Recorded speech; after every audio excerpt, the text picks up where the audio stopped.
Hello everyone, आप सभी का स्वागत है गवर्नमेंट जॉब वैकेंसी पर। आज हम बात करेंगे न्यू वैकेंसी के बारे में जो हमारी इसरो URSC की तरफ से, ठीक है। ऑर्गेनाइजेशन है आपका Indian space research organisation ISRO, UR Rao satellite centre URSC, ठीक है। पोस्ट का नेम है आपका जूनियर रिसर्च फेलो JRF और रिसर्च एसोसिएट RA1।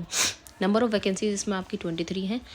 आपका एप्लीकेशन फॉर्म स्टार्ट हो जाएगा 22 मार्च 2025 से स्टार्ट हो चुका है और लास्ट डेट है आपकी 20 अप्रैल 2025, ठीक है। एजुकेशनल क्वालिफिकेशंस है इसमें आपके ME या फिर MTech या फिर MSc। अपर एज लिमिट है इसमें आपका 35 ईयर्स। सिलेक्शन प्रोसीजर, और सबसे अच्छी बात इसमें यह है कि इसमें आपका कोई एग्ज़ाम नहीं देना, आपको कोई आपको फ़ीस नहीं देनी, सिर्फ आपको इंटरव्यू देना है। इंटरव्यू में आप पास होते ही अगर आप सेलेक्ट हो जाते हैं तो बस आपका डॉक्यूमेंट वेरिफिकेशन होगा और आप का हो जाएगा इसमें, ठीक है। अब इस फॉर्म को फिल करने के लिए आपकी ऑफिशियल वेबसाइट है www.isro.gov.in। अब इसमें मैं आगे आपको बताती हूँ डिटेल में, ठीक है। तो चलते हैं। ये कि इसमें पोजीशन नंबर लिखा है, नंबर ऑफ वैकेंसीज और क्या क्वालिफिकेशंस है, एरिया क्या होगा वर्क का, जॉब का मेनली क्या वर्क होगा वो भी लिखा है, और मोड ऑफ सिलेक्शन में आपका इंटरव्यू है क्योंकि सिर्फ आपका इंटरव्यू ही होगा, ठीक है। तो अब हम बात करते हैं फर्स्ट आपका GRF 01 की जो पोस्ट है, इसके अंदर आपकी एक वैकेंसी है, ठीक है।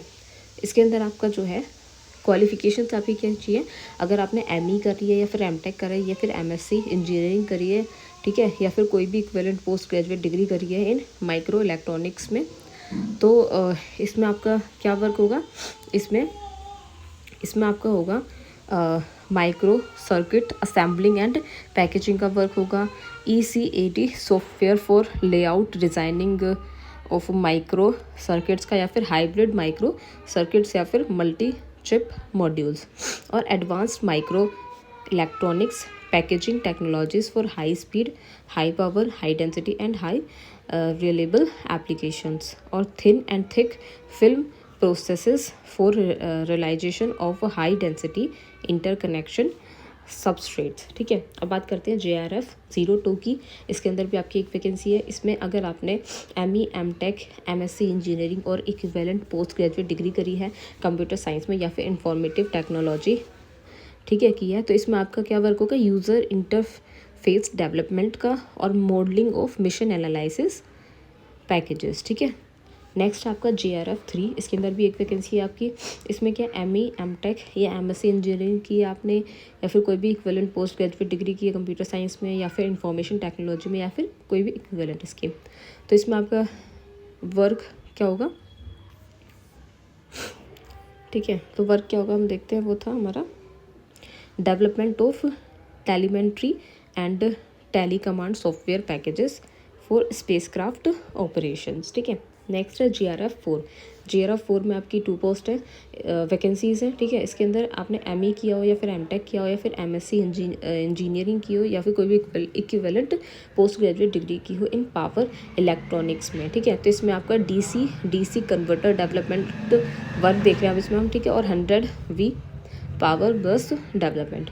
नेक्स्ट आपका JRF 05 के अंदर एक वैकेंसी है। इसमें आपका अगर आपने MSc की है केमिस्ट्री में तो इसमें आपका क्या वर्क होगा, इलेक्ट्रोकेमिकल प्रोसेसेस का, ठीक है। नेक्स्ट है JRF 06 में 1 वैकेंसी आपकी। इसमें अगर आपने MSc किया है फिजिक्स में तो इसमें आपका वर्क क्या होगा, design and development of multi functional thin films, ठीक है। नेक्स्ट है JRF 5।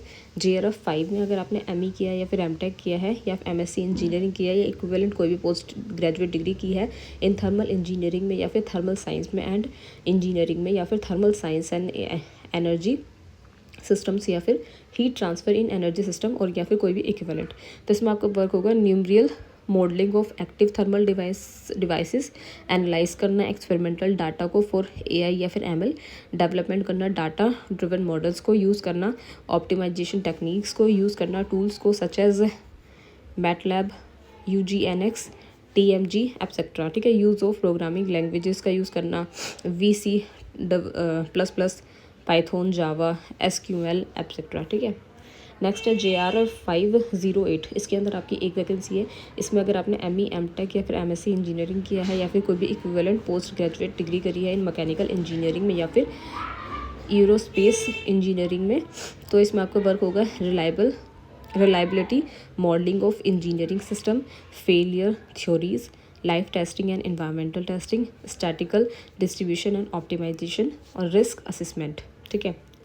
नेक्स्ट आपका GRF 09, GRF 09 में आपकी एक वैकेंसी है। इसके अंदर क्या आपका, अगर आपने ME या फिर MTech की या फिर MSc इंजीनियरिंग की है या कोई भी इक्विवेलेंट पोस्ट ग्रेजुएट डिग्री की है डिजिटल इलेक्ट्रॉनिक्स में या फिर माइक्रो इलेक्ट्रॉनिक्स में या फिर सिग्नल प्रोसेसिंग में या फिर VLSI में या एम्बेडेड सिस्टम्स में या फिर VLSI में and embedded system of equivalent में, तो इसके अंदर आपका design development and testing of spacecraft testing का वर्क होगा और डिज़ाइन करना, डेवलपमेंट करना, testing of analogue, digital and mixed signal circuits, ठीक है। ये सारे वर्क होंगे और 2 और हैं कि micro controller and FPGA based embedded system development and testing. Next है FPGA या फिर VHDL फिर्मवेयर डेवलपमेंट और software development and testing.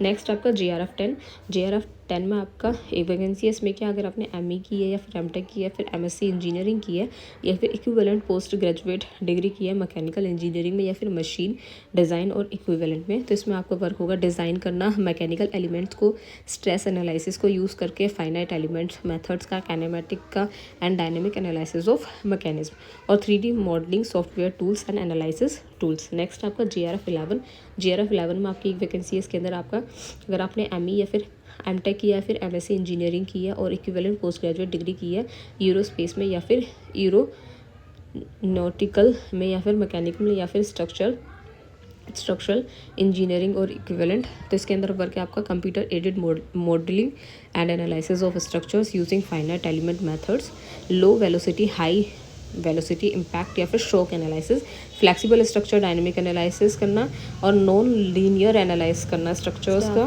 GRF 11 इसके अंदर आपकी एक वैकेंसी है। इसमें अगर आपने ME MTech या फिर MSc इंजीनियरिंग किया है या फिर कोई भी इक्विवेलेंट पोस्ट ग्रेजुएट डिग्री की है एरोस्पेस में या फिर मैकेनिकल या फिर स्ट्रक्चर इंजीनियरिंग में, तो इसमें आपको वर्क होगा कंप्यूटर एडेड मॉडलिंग करनी है आपको एंड एनालाइज करना स्ट्रक्चर्स को फाइनाइट एलिमेंट मेथड का यूज़ करके, low velocity high velocity impact shock analysis करने हैं, फ्लेक्सिबल स्ट्रक्चर डायनेमिक एनालाइज करना है, नॉन लीनियर एनालाइज करना है स्ट्रक्चर का, ठीक है। नेक्स्ट है GRF 12 में अगर आप एक वैकेंसी, इसमें भी क्या, अगर आपने ME या फिर MTech या फिर MSc इंजीनियरिंग की है या फिर कोई भी इक्विवेलेंट पोस्ट ग्रेजुएट डिग्री की है माइक्रोवेव में या फिर RF में या फिर रडार में या फिर कम्युनिकेशन सिस्टम में, तो इसमें आपका वर्क होगा simulation using RF CAD tools, RF device packaging, ठीक है, LTCC package design, RF testing, RF system simulation, ठीक है।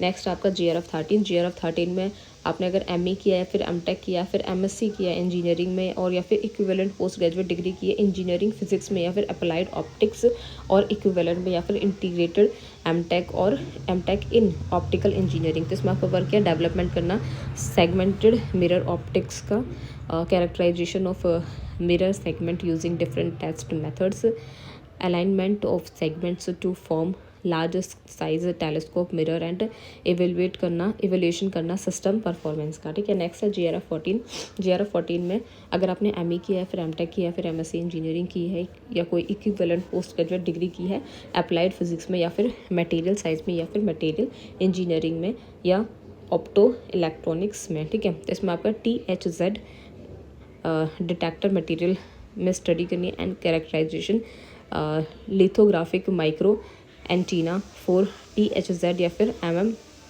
वेवलेंथ फैब्रिकेशन, ठीक है, और देख लेंगे आप इसमें। नेक्स्ट आपका ऐसे आपका GRF 15 का है वो आप देख लेंगे इसमें, ठीक है, और GRF 16, 17, 18, 19, 20 ऐसे सारे, ठीक है। नेक्स्ट आपका रिसर्च एसोसिएट RA1 के अंदर भी आपका अगर RA101 की बात करें तो इसमें क्या अगर आपने PhD की है या फिर कोई भी इक्विवेलेंट माइक्रोवेव या फिर RF या फिर radar with specialisation in solid structure में की है यानी कि SSPA, या फिर आपने ME की MTech की है माइक्रोवेव से या फिर RF radar with minimum 3 years आपका प्लस रिसर्च एक्सपीरियंस है SSPA में डिज़ाइन में and development with at least 1 research paper in science SCI में, तो आपका वर्क होगा माइक्रोवेव पावर एम्पलीफायर डिज़ाइन का, simulation using RF CAD tools का, packaging of SSPA RF testing, ठीक है। नेक्स्ट ऐसे ही RA102 है, इसे भी आप ऐसे ही देख लेंगे, ठीक है।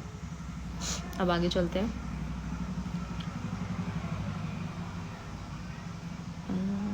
आगे देखते हैं, ठीक है। अब आगे कि इसमें जो है मिनिमम एज जो है आपकी, देखो मिनिमम एज आपकी 28 ईयर्स होनी चाहिए और मैक्सिमम एज जो आपकी 35 ईयर्स होनी चाहिए, ठीक है। आप अगर किसी भी कैटेगरी से आप आते हैं, आपकी कोई भी फीस इसमें नहीं लगेगी, फ़ीस आपकी ज़ीरो है, ठीक है। इसके अंदर प्रोसीजर मैंने आपको उसमें बता ही दिया, सिर्फ आपको फॉर्म भरना है। फॉर्म फिल करने के बाद आप इंटरव्यू देंगे, अगर आप इंटरव्यू में सेलेक्ट होंगे तो आपका डॉक्यूमेंट वेरिफिकेशन होगा, देन आपकी जॉब डन हो जाएगी, ठीक है। अब आगे थोड़ा सा देख लेते हैं। तो मैंने आपको बता दिया कि इसके फॉर्म 22 मार्च 2025 से स्टार्ट हो गए फिल होने, और लास्ट डेट आपकी क्या है 20 अप्रैल 2025, ठीक है। ये आप याद रखेंगे, ठीक है। और बस इतना ही है इसके अंदर। और मैं इसका PDF का लिंक और फॉर्म फिल करने के लिए जो लिंक है, दोनों लिंक्स जो है मैं अपने डिस्क्रिप्शन में डाल दूँगी, ठीक है। और कोई प्रॉब्लम हो तो आप कमेंट कर देंगे, उसे मैं आपका रिप्लाई करूँगी, ठीक है। और इस फॉर्म को वैसे फिल करने के लिए आप इस वेबसाइट पर जाएंगे www.isro.gov.in पर जाके फॉर्म फिल कर देंगे, ठीक है। अगर आपको ये वीडियो इन्फॉर्मेटिव लगी हो तो वीडियो को लाइक करें, सब्सक्राइब करें, शेयर करें, आपके जितने भी व्हाट्सएप ग्रुप्स हैं, फ्रेंड सर्कल्स हैं, सब में शेयर करें, ठीक है। Thank you.